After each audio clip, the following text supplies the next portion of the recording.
பெஞ்சல் புயலால் பாதிக்கப்பட்டவர்களுக்கு நிவாரணம் வழங்க 498 கோடியே 80 லட்சம் ரூபாய் ஒதுக்கீடு. 5,18,783 விவசாயிகள் பயன்பெறுவார்கள் என முதல்வர் மு.க. ஸ்டாலின் அறிவிப்பு.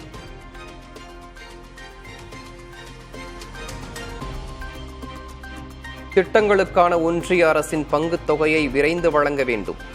மத்திய பெண்கள் மற்றும் குழந்தைகள் மேம்பாட்டுத்துறை அமைச்சர் அன்னபூர்ணா தேவிக்கு முதல்வர் மு.க. ஸ்டாலின் கடிதம்.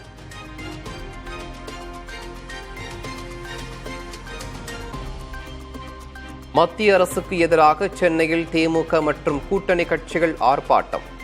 தேசிய கல்விக் கொள்கையை ஒருபோதும் ஏற்க முடியாது என திட்டவட்டம்.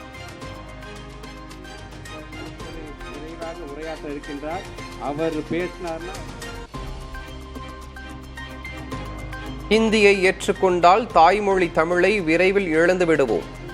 தமிழ்நாடு ஒருபோதும் மும்மொழி கொள்கையை ஏற்காது என துணை முதல்வர் உதயநிதி திட்டவட்டம்.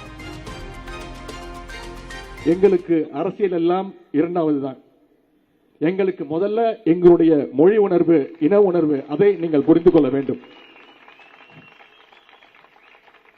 மொழிப்போர் தியாகிகள் தாளமுத்துவும் நடராசனும் அரசியலுக்காக உயிர் விடல, தங்களுடைய தமிழ் மொழியை காக்கணும்னு உயிர் விட்டவங்க.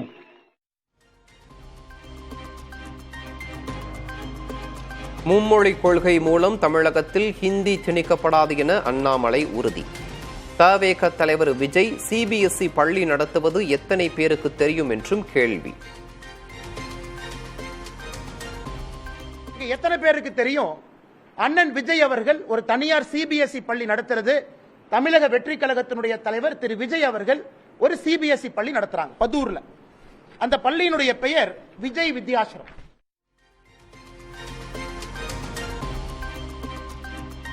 ஒரு மொழியை திணித்துதான் நிதி கொடுப்பேன் என்று சொன்னால் எப்படி? தமிழ்நாட்டின் உரிமையை அதிமுக விட்டுக் கொடுக்காது என அதிமுக முன்னாள் அமைச்சர் ஜெயக்குமார் உறுதி.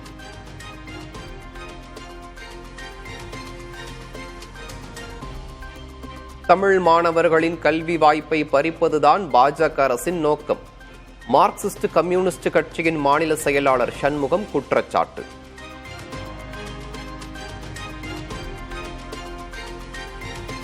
நிதி ரீதியாக பாரபட்சமாக நடத்துவதன் மூலமாகவும் தமிழகத்துக்கு உரிய நிதியை கொடுக்காததன் மூலமாகவும் தமிழக மாணவர்களுடைய கல்வி வாய்ப்பை பறிப்பது என்பதுதான் பிஜேபியுடைய நோக்கம். இன்றைக்கு இருக்கக்கூடிய ஒன்றிய பிஜேபி அரசாங்கம் நவீன துரோணாச்சாரியார்களாக மாறி தமிழக மாணவர்களுடைய கல்வி வாய்ப்பை வெட்டி பறிப்பதற்குத்தான் இத்தகைய கருத்துக்களை அவர்கள் தெரிவித்துக் கொண்டிருக்கிறார்கள். மத்திய அமைச்சர் தர்மேந்திர பிரதான் அலுவலகத்தை முற்றுகையிட்டு அகில இந்திய மாணவர் கூட்டமைப்பினர் ஆர்ப்பாட்டம். தேசிய கல்விக் கொள்கையை தமிழகம் ஏற்க வேண்டும் என்ற கருத்துக்கு கண்டனம்.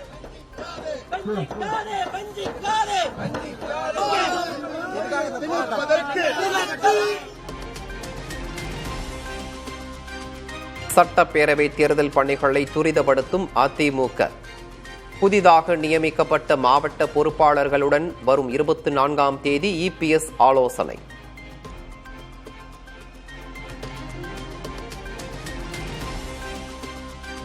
இபிஎஸ்க்கு எதிரான மனுக்கள் மீதான விசாரணையை விரைந்து தொடங்க வேண்டும்.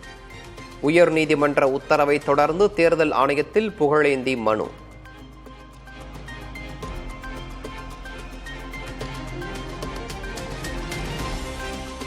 மத்திய அமைச்சராகும் ஆசையில்தான் பலாப்பழம் சின்னத்தில் பாஜகவுடன் கைகோர்த்தார் ஓபிஎஸ்.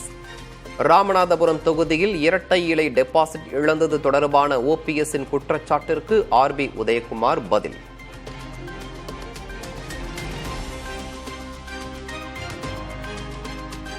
வேலூரில் பெண் மருத்துவர் கூட்டு பாலியல் வன்கொடுமை செய்யப்பட்ட வழக்கில் அதிரடி தீர்ப்பு. குற்றவாளியாக அறிவிக்கப்பட்ட சிறுவனுக்கு 20 ஆண்டுகள் சிறை தண்டனை.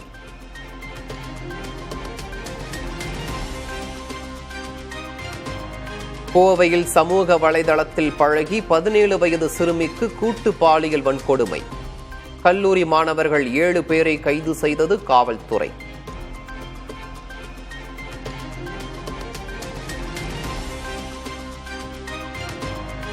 கோவை அருகே சிறுமி கூட்டு பாலியல் வன்கொடுமை செய்யப்பட்டதற்கு எதிர்க்கட்சித் தலைவர் எடப்பாடி பழனிசாமி கண்டனம்.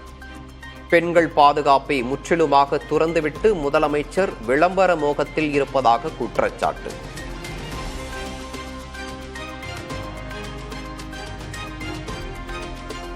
புதுச்சேரியில் 9ஆம் வகுப்பு மாணவிக்கு பாலியல் வன்கொடுமை. மாணவ மாணவிகளை தினமும் வேனில் பள்ளிக்கு அழைத்து செல்லும் ஓட்டுநர் கைது.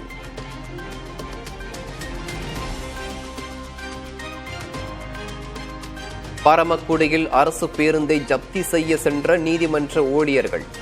பணி செய்ய விடாமல் பேருந்தில் அமர்ந்திருந்த பயணிகள் வாக்குவாதம்.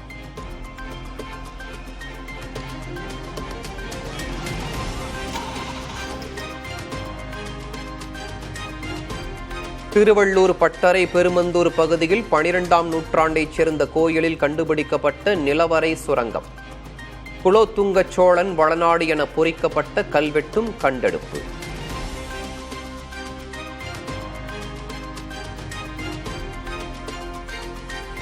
கிருஷ்ணகிரி அருகே தற்காலிக சாலையில் சிக்கிய கனரக வாகனத்தால் போக்குவரத்து பாதிப்பு. பெங்களூரு தேசிய நெடுஞ்சாலையில் அணிவகுத்து நின்ற வாகனங்கள்.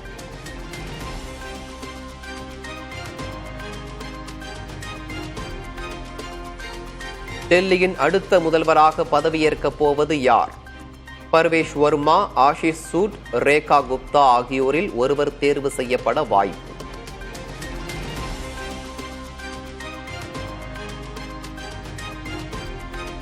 தலைமை தேர்தல் ஆணையராக ஞானேஷ்குமார் நியமிக்கப்பட்டதற்கு ராகுல் காந்தி எதிர்ப்பு.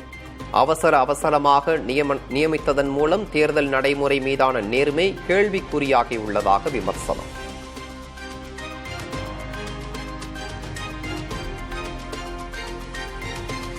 தலைமை தேர்தல் ஆணையர் நியமனம் தொடர்பாக உச்சநீதிமன்றத்தில் மூத்த வழக்கறிஞர் பிரசாந்த் பூஷன் முறையீடு. நாளை விசாரணைக்கு எடுத்துக் கொள்வதாக நீதிபதிகள் உறுதி.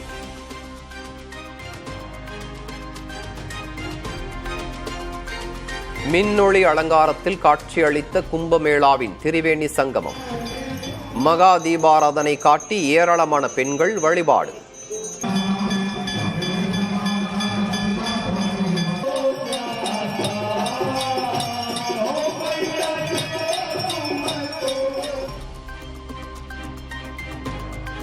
பிரயாக்ராஜ் நகரில் பல்வேறு இடங்களில் குளிப்பதற்கு ஏதுவாக ஆறுகள் இல்லை. கும்பமேளா நடைபெற்று வரும் நிலையில் தேசிய மாசு கட்டுப்பாட்டு வாரியம் அதிர்ச்சி தகவல்.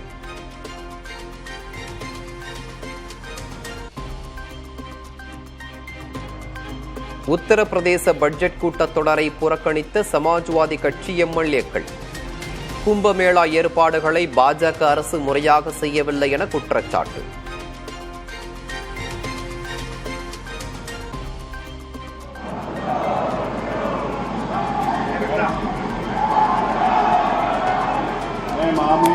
राज्यपाल जी के मुझे बहुत आभार व्यक्त करता हूँ।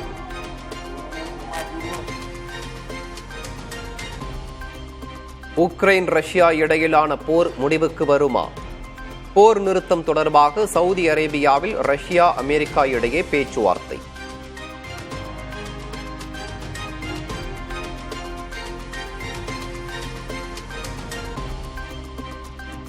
டொனால்ட் ட்ரம்ப் எலான் மஸ்கிற்கு எதிராக அமெரிக்காவில் வலுக்கும் போராட்டம். அதிபர் ட்ரம்பின் அதிரடி முடிவுகளுக்கு எதிராக போராட்டக்காரர்கள் முழக்கம்.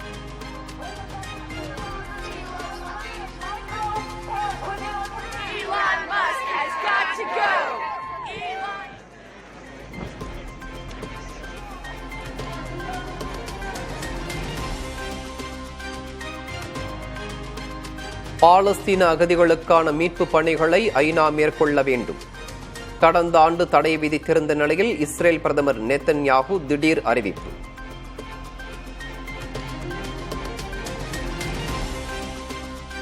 சென்னையில் 23வது தேசிய பாரா தடகள சாம்பியன்ஷிப் போட்டிகள் தொடக்கம். 2 நாட்கள் நடைபெறும் தொடரில் 1476 வீரர்கள் பங்கேற்கின்றனர்.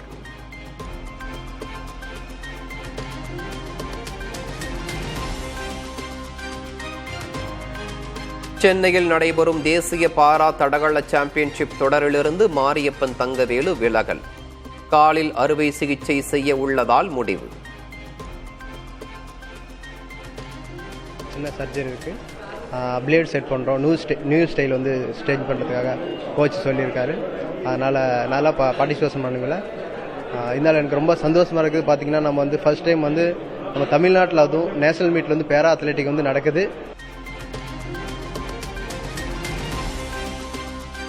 புதன்கிழமை தொடங்குகிறது ஐசிசி சாம்பியன்ஸ் டிராபி தொடர். தொடக்க ஆட்டத்தில் பாகிஸ்தான், நியூசிலாந்து அணிகள் மோதல்.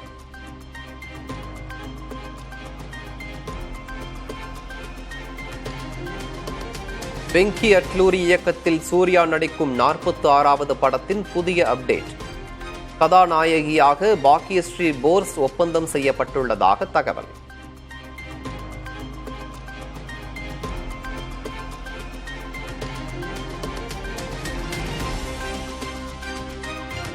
மறைந்த விஞ்ஞானி ஜிடி நாயுடுவின் வாழ்க்கை கதையில் நடிக்கும் மாதவன்.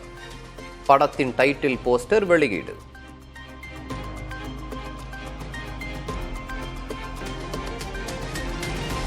திருச்சி, மதுரையில் டைட்டில் பூங்காக்களுக்கு அடிக்கல் நாட்டினார் முதல்வர் மு.க. ஸ்டாலின். தலா 6000 பேருக்கு வேலை வாய்ப்பு கிடைக்கும் என தகவல்.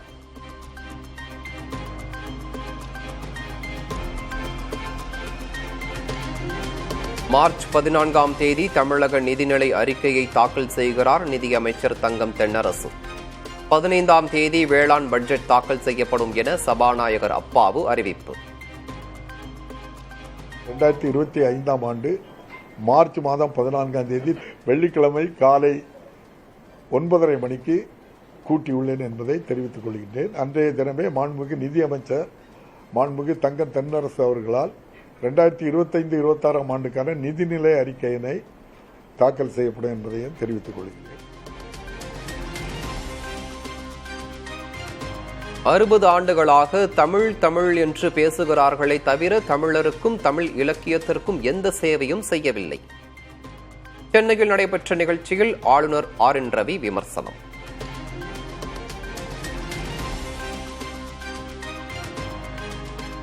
ஆளுநருக்கு எதிரான வழக்கில் எழுத்துப்பூர்வ வாதங்கள் தாக்கல். உச்சநீதிமன்றத்தில் தாக்கல் செய்தது தமிழ்நாடு அரசு.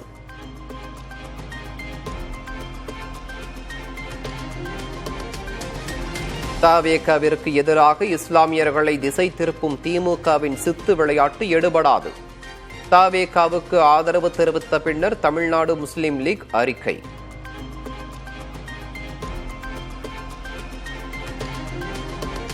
சென்னையில் பெண்களின் பாதுகாப்பை உறுதி செய்யும் வகையில் அடுத்த மாதம் முதல் பிங்க் ஆட்டோ திட்டம். மோட்டார் வாகன சட்டத்தில் திருத்தம்.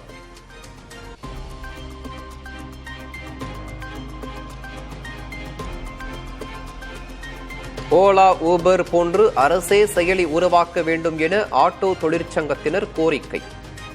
ஆட்டோ கட்டண உயர்வு உள்ளிட்ட கோரிக்கைகள் முதல்வர் கவனத்திற்கு கொண்டு செல்லப்படும் என அமைச்சர் சிவசங்கர் உறுதி.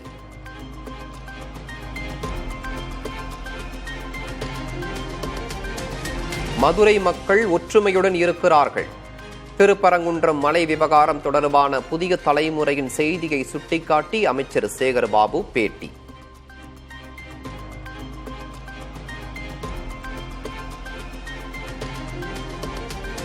சென்னை ரேஸ் கிளப் கோல்ஃப் மைதானத்தில் நீர்நிலை அமைப்பதற்கான பணிகளுக்கு தடை விதிக்க கோரிய வழக்கு தள்ளுபடி. ஜிம்கானா கிளப் தரப்பின் கோரிக்கையை நிராகரித்தது உயர்நீதிமன்றம்.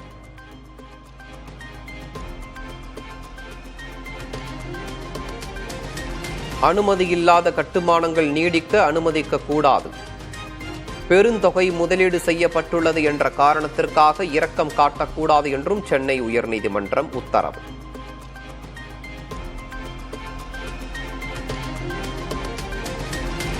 காஞ்சிபுரம் அருகே தீவிரமடையும் சாம்சங் தொழிற்சாலை ஊழியர்கள் போராட்டம். 14 நாட்கள் உள்ளிருப்பு போராட்டத்தை தொடர்ந்து திறந்த வெளியில் போராட்டத்தில் ஈடுபட்ட தொழிலாளர்கள்.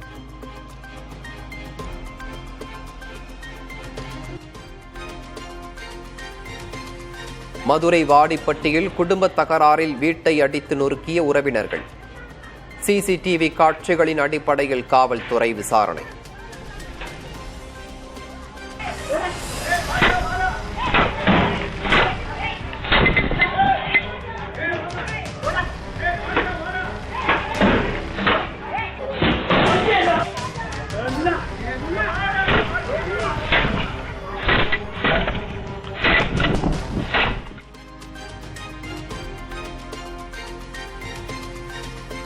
ஸ்ரீவில்லிபுத்தூரில் இளைஞர் கொலை செய்யப்பட்ட சம்பவத்தில் பார் உரிமையாளர் உள்பட 5 பேர் கைது.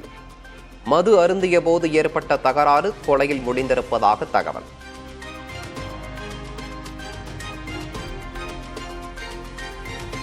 சேலம் மத்திய சிறை முதல்நிலை காவலர் பணியிடை நீக்கம். கைதிகளுக்கு செல்போன் விற்ற புகாரில் நடவடிக்கை.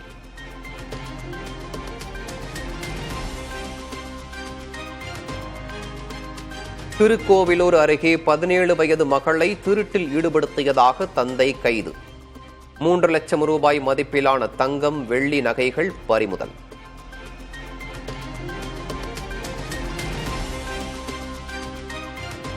நாகையில் 1 வாரமாக நெல்லுடன் கொள்முதல் நிலையங்களில் காத்திருக்கும் விவசாயிகள். தினமும் 1500 நெல் மூட்டைகளையாவது கொள்முதல் செய்ய வேண்டும் என கோரிக்கை.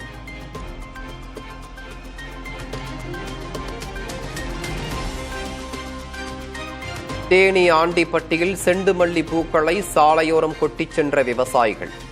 மலர்ச்சந்தையில் உரிய விலை கிடைக்காததால் வேதனை.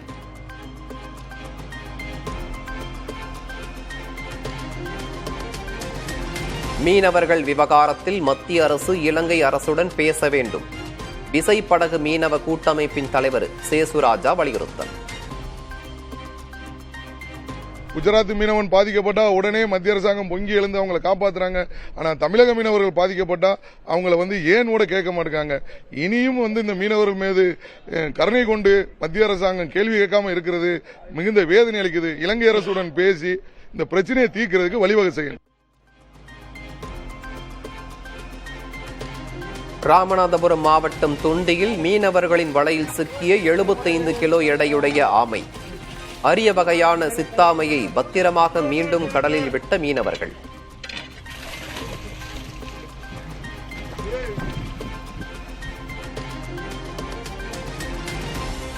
கன்னியாகுமரியில் பைக் விபத்தில் சிக்கிய கல்லூரி மாணவனுக்கு கையில் எலும்பு முறிவு. தாயாரை மகிழ்விக்கும் விதமாக சிகிச்சை வார்டிலேயே மாணவனுடைய பிறந்த நாளை கேக் வெட்டி கொண்டாடிய மருத்துவர்கள்.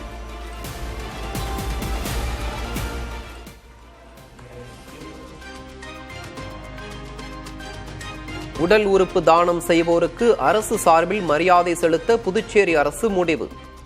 அரசு விழாக்களில் உடல் உறுப்பு தானம் செய்தோரின் குடும்பத்தினர் கௌரவிக்கப்படுவார்கள் என்றும் அறிவிப்பு.